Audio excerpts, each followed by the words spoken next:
So working on a 2013 Journey today, and the complaint is that the transmission's not shifting properly and it won't get up to speed. So I'm thinking it's in limp mode.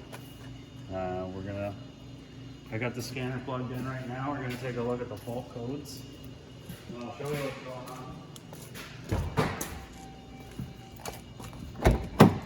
on. It seemed to drive in okay, so that was good. When I did the scan, has a couple low voltage faults. I did charge the battery up, but right away you can see we've got gear ratio error in second, third, fourth, and fifth, and these all sort of revolve around this intermediate shaft speed sensor circuit. So just pulling up the diagnostic tree for that fault P0791 intermediate shaft speed sensor circuit, we can see the theory of operation. The transmission control system uses 3 speed sensors, one to measure input RPM, one to measure transfer speed output RPM of the main transmission assembly, and a third one to measure the final transmission output RPM. So I guess in a situation where, you know, the transmission slips, it can measure how fast the shaft's spinning going into the transmission versus out. That determines how it slips, you know.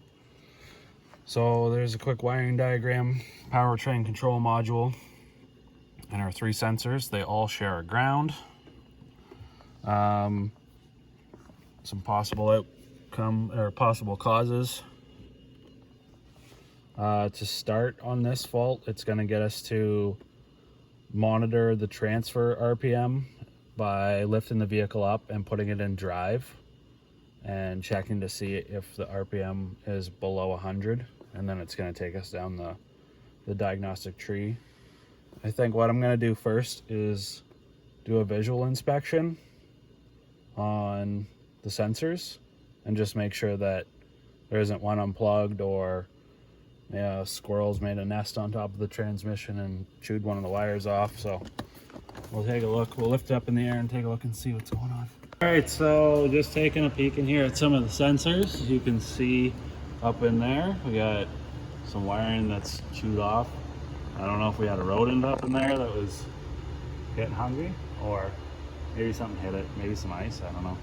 Anyhow, that wire is no bueno, so we're gonna have to take that off and fix it.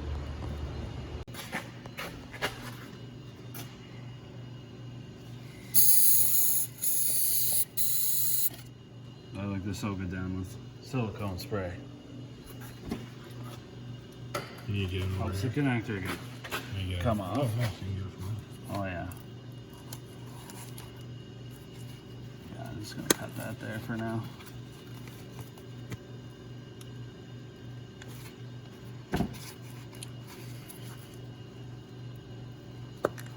Just like that. You can see how messed up that wire is. Both of them. So what I'm going to do now is just take the lock out of this connector and depin it. Find some fresh wires that'll fit in there good. And I'll take a look at the harness too and see how far back it's damaged. And we'll just cut back till it's good and wire it in. Oh yeah, you gotta put your hat on backwards for this one. Okay, so in order to get the pins out of this connector, this primary lock needs to be disengaged or removed to access the tabs that lock the pins in place to keep the wires from sliding out. So I can see down in here, there seems to be a groove, so I'm just gonna gently start prying and hopefully don't wreck anything. Kind of sucks that there isn't really a video library that I know of to unlock or work on all these different connectors.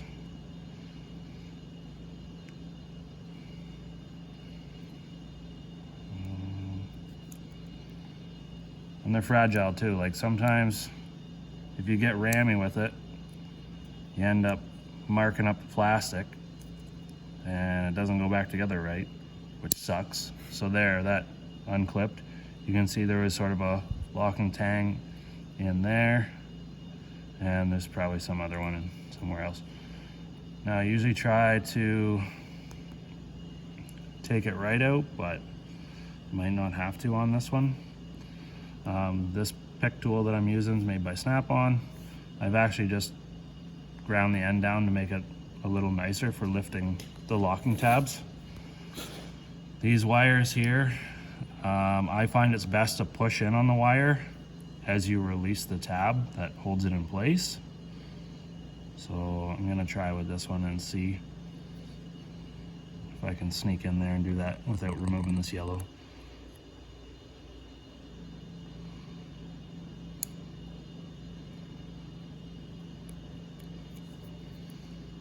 So there's one. Wow. So just basically, I think how it works, you got something like this in here. There's going to be a locking tab. So I'm trying to think of how that would work.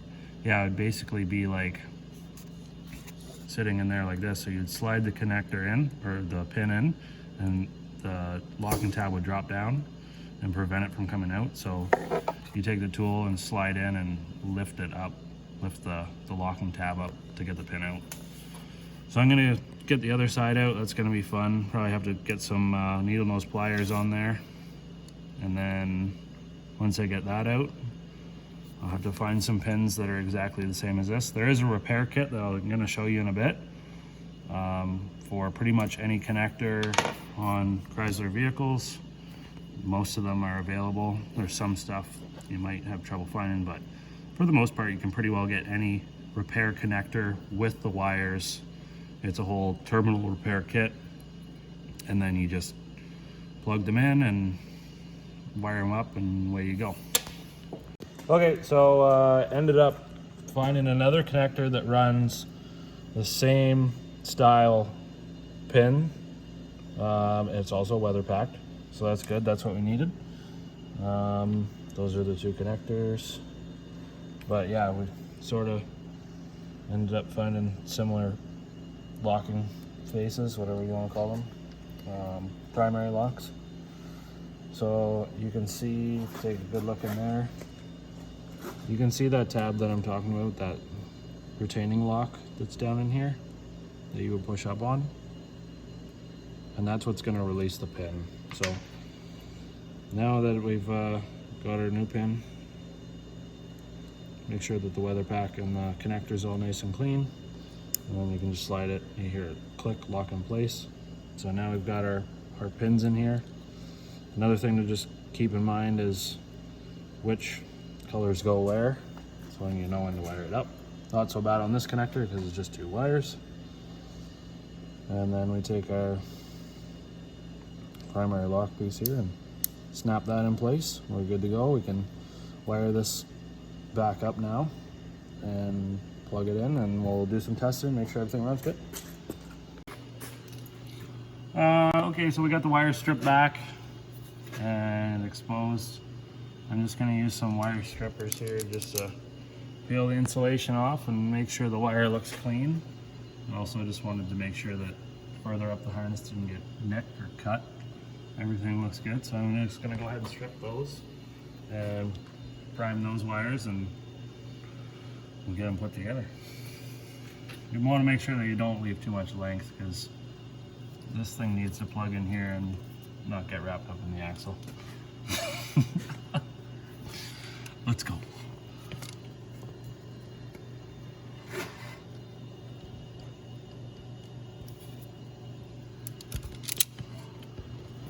Oh yeah. Looks good.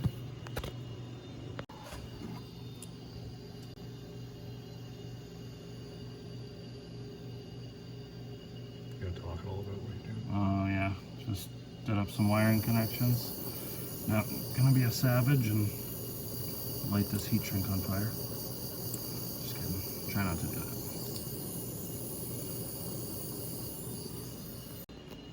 So here's a little trick for you. If you're trying to tape something up in a tight spot, you can just take a small socket, wrap some electrical tape around it, and that's a lot better than trying to fish this huge thing around a wiring harness in there.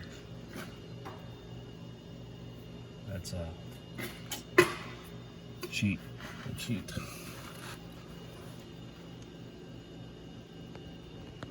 Okay. All right, there you go. We're all fixed up. Maybe it got messed up because there isn't a shield on this side compared to the other side. Some of these journeys, if it has a 4-cylinder, there is a shield here, but if it's got a 6-cylinder, they don't come with a shield. Ha!